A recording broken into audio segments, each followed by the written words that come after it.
యుద్ధాన్ని ప్రారంభించడం ఈజీనే, దాన్ని ముగించడమే చాలా కష్టం. ఇరాన్పై అమెరికా, ఇజ్రాయెల్ దాడి చేసిన వారం రోజుల్లోనే ఈ విషయం ప్రపంచానికి అర్థమైంది.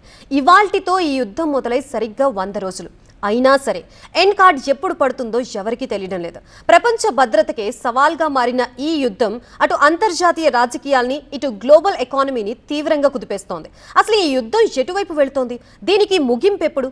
అమెరికా అధ్యక్షుడు ట్రంప్ వ్యూహాలేంటి? పశ్చిమాసియా రణరంగంగా మారి నేటికి 100 రోజులు. ఇరాన్ వర్సెస్ అమెరికా, ఇజ్రాయెల్ కూటమి మధ్య మొదలైన ఈ భీకర యుద్ధం 100 రోజుకు చేరుకున్న శాంతి రేఖలు కనిపించడం లేదు. ఫిబ్రవరి 28వ తేదీన అమెరికా, ఇజ్రాయెల్ ఉమ్మడిగా చేపట్టిన ఆపరేషన్ ఎపిక్ ఫ్యూరీతో యుద్ధానికి తరలించింది.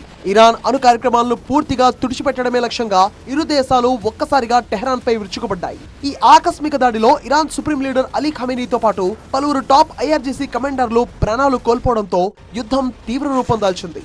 తమ దేశ అగ్రనేత మరణానికి ప్రతీకారంగా ఇరాన్ తన క్షిపణి అమ్ముల పొదిని బయటకు తీసింది. వందలాది బ్యాలిస్టిక్ మిసైళ్లు, వేలాది డ్రోన్లతో ఇజ్రాయెల్, యుఎస్ మిలిటరీ స్థావరాలపై విరుచుకుపడింది.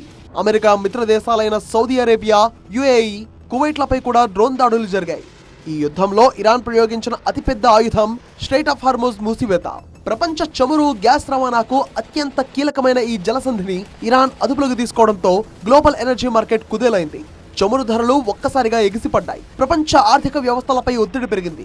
ఇరాన్ పై దాడులు, హార్మోజ్ జలసంధి విషయంలో ట్రంప్ అంచనాలు పూర్తిగా తలకిందులు కావడంతో దాని ప్రభావం ప్రపంచవ్యాప్తంగా పెట్రోల్ బంకుల వరకు చేరింది. ఇక కాల్పుల విరమణ చర్చలు జరుగుతున్నాయనే సంకేతాలు కనిపిస్తున్న పరిస్థితి మాత్రం పూర్తి భిన్నంగా ఉంది. ఇటీవలే గల్ఫ్ రీజియన్లో ఇరాన్ జరిపిన డ్రోన్ క్షిపణి దాడులు మళ్లీ ఉద్రిక్తతలను పెంచాయి. మరోవైపు అమెరికా స్తంభింపజేస్తున్న $24 బిలియన్ వెంటనే విడుదల చేయాలని ఇరాన్ డిమాండ్ చేస్తుండటంతో శాంతి చర్చలు ముందుకు కదలడం లేదు. ఈ 100 రోజుల్లో యుద్ధ భూమిలోనే కాదు, అమెరికా అంతర్గత రాజకీయాల్లోనూ తీవ్ర కలకలం రేగుతోంది.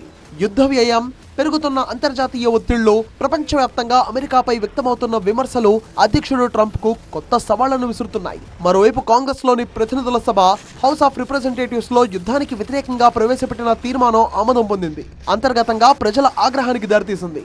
ఆధునిక సాంకేతికతతో ఇరాన్ను క్షణాల్లో అణిచివేయొచ్చన్న అంచనాలు తప్పాయి. పైగా యుద్ధం ప్రారంభమైన అనతి కాలంలోనే అమెరికా అసాధారణమైన నష్టాలను చవిచూసింది. ఈ 100 రోజుల్లో యుద్ధం వేలాది కుటుంబాలను కూడా చిన్నాభిన్నం చేసింది. 7,000 మందికి పైగా ప్రాణాలు కోల్పోయారు. లక్షలాది మంది భయాందోళన మధ్య జీవిస్తున్నారు.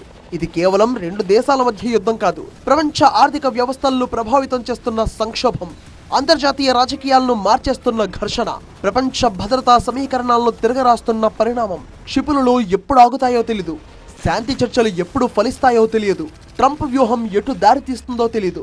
అసలు ఈ యుద్ధం చర్చల టేబుల్ పై ముగుస్తుందా, లేక మరింత విస్తరించి ప్రపంచాన్ని కొత్త సంక్షోభంలోకి నెడుతుందా, లేక మరో 100 రోజుల యుద్ధానికి శ్రీకారం చుడుతుందా? Let's wait and see.